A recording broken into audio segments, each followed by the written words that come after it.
Equity markets in Europe are hurting this morning, with the UK's FTSE 100 index currently down about 22 points. The Euro Stoxx 50 index is lower by 30 points, and the DAX index in Germany is off around about 70 points.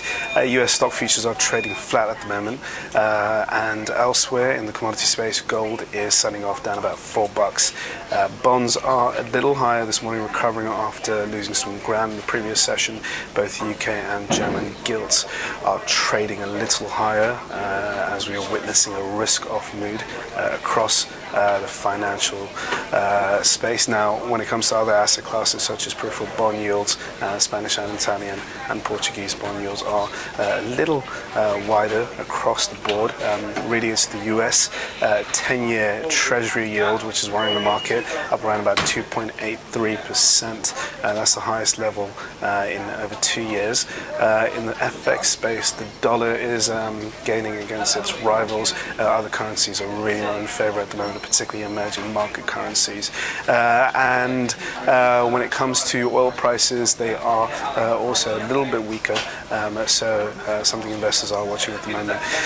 A risk-off tone across European markets this morning. Good morning, I'm Ishaq, Siddiqi, and welcome to your Daily Market Bite. I will be discussing what's going on in financial markets over the past 24 hours, just to give you guys a quick snapshot, so you have a bit of a heads up for your trading day. So Asia, big flight out of Asia overnight.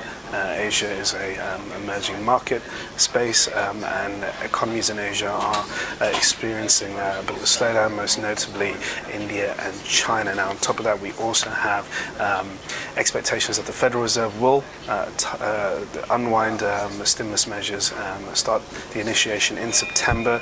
We've had various Fed members suggesting that we are going to see tapering in September, that the central bank is ready for it. The time is right to taper, and at the same time, economic data out of the US has pointed toward tapering as early as September.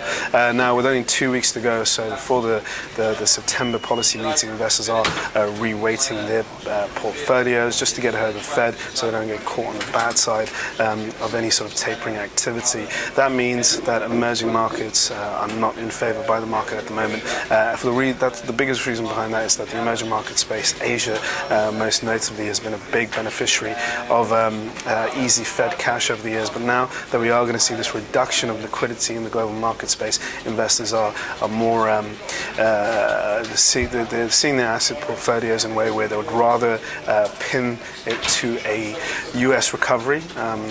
So they're going for more of the growth-focused assets as opposed to emerging market assets, which are very much likely to see a continuation of capital outflows as soon as the Fed starts tapering. Now, India has suffered massively on the back of that, and that's also compounded by the fact that India has its own problems. It's a slowing economy at the moment, rose too sharply over the past few years, and now it's experiencing a pretty profound slowdown. Now, the Reserve Bank of India is looking to stem this by supporting the rupee, which has also fallen in reaction, and the response was to implement measures like tighter capital controls, and also by putting duty on gold. However, that hasn't really enthused or convinced the market that the RBI is doing something right, and it seems like it's more of a move of desperation as opposed to ensuring longer-term stability for India and its economy.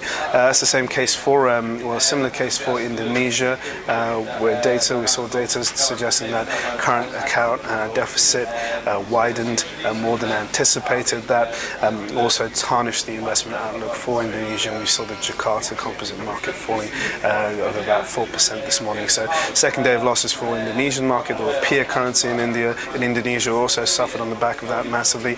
We've seen over 250 somewhat dollars pulled out of Indonesian stocks over the last 2 days. And for India, it was a third consecutive day of losses. The biggest losses were registered on Friday. Friday and on Monday. Today it was a bit of a modest loss, but nonetheless a continuation of the downward trend. Now, the big driver behind all these moves is, of course, the Federal Reserve meeting minutes out tomorrow.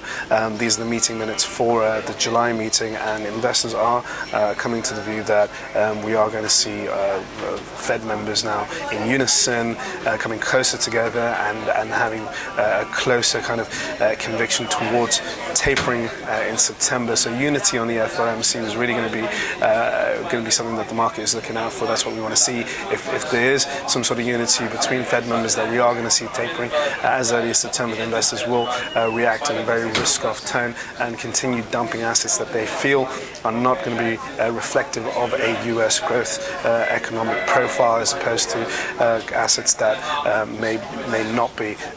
So other than that, there's not much else to say, so I'll leave it at that, and I'll speak to you guys tomorrow. Cheers.